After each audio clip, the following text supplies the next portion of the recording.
the last section, we talked about random intercept models using the example of student SES and student achievement.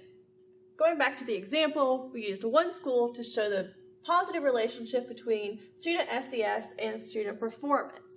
However, when we added an additional school to the sample, we found that there were substantial differences in the outcomes and the relationships for these two variables, or for these two schools related to these variables. So if we return to this example, we'll see that there were indeed pretty strong differences, in this case, in the intercept between the two schools. However, the effects of SES seem to be pretty consistent, as we can see by the parallel lines representing similar slopes. However, what if this effect were different between schools? In that case, we've got this represented here, with the red school having a strong positive relationship between SES and student performance, but the green school having effectively no relationship. And in this way, we would argue that SES varies across schools. In the previous example, with the random intercept, SES was considered fixed. That is, the effects are consistent across level 2 units.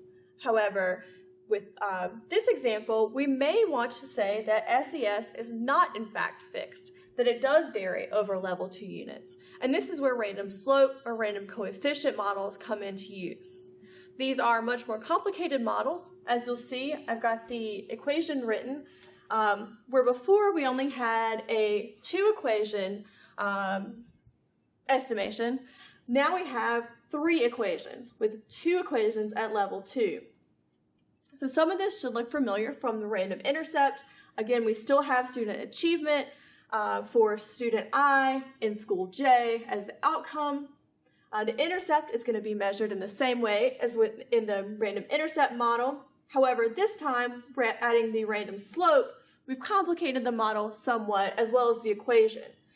Instead, we're going to be looking at the effect relative to the group mean, which is represented by the x bar, and then we'll also be measuring this in a separate yet simultaneous equation along with the random slope. So in this case, we're going to be measuring the effect of the slope by country, or in this case, school level differences. We can add variables in at this level. However, for simplicity's sake, I've chosen to leave that empty for now. Once again, we'll be utilizing the xtmixed command to estimate these random coefficient models with the dependent variable, the level 1 independent variable, the level 2 independent variable, our group level ID, in this case, school. And then here, we'll add, after this colon, we add our variable that's going to have a random slope or random coefficient. These are synonymous terms. And in this case, we'll be using SES. And then, of course, we can use the same options as in the previous model. And this will give us something that will account for the variation across level 2 units. One caveat is that, as you can see, with each additional slope, we're adding an additional estimation equation, which can complicate your models rather drastically. Because of the increasing complexity of adding additional random slopes, we want to be absolutely sure that we need to use these, and that there is indeed variation across level 2 units among these level 1 variables. And so what we can do is we will first estimate the random coefficient model and save those estimates in STATA, for example, and then we'll run the random intercept slope, which doesn't include this random coefficient, save those estimates, and then we can use a likelihood ratio test. That's LR test in STATA, and we can compare these two models. We want to be sure that the estimates are significantly different in the random coefficients model than from the random intercept model to justify using them and to substantiate the evidence that there are indeed different effects across different level 2 units.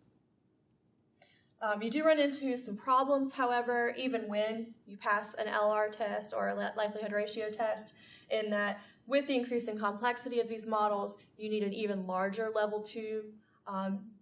You need an even larger N at level 2 than you would with a random intercept model, and you may encounter some problems as far as convergence issues, and it does make them a bit more difficult to interpret.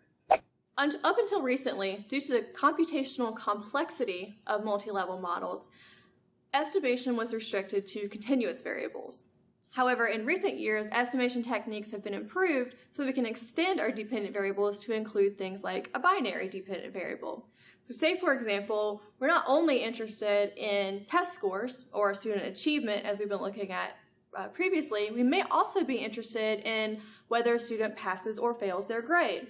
In this case, we have a discrete binary outcome. And we can extend the models that we've been discussing to apply to the logit situation. The main difference between the two is that now, instead of talking about discrete outcomes, we'll be talking about log odds. We can use two pretty simple formulas in STATA to estimate these equations. First one is xtLogit. You can use this to estimate random intercept models only, but with xtmixed, you can estimate both random intercept and random coefficient models. The benefit of using xtLogit when you have a random intercept model is that the estimation is quite a bit faster. A lot of times these models take a very long time to converge, so patience will be rewarded.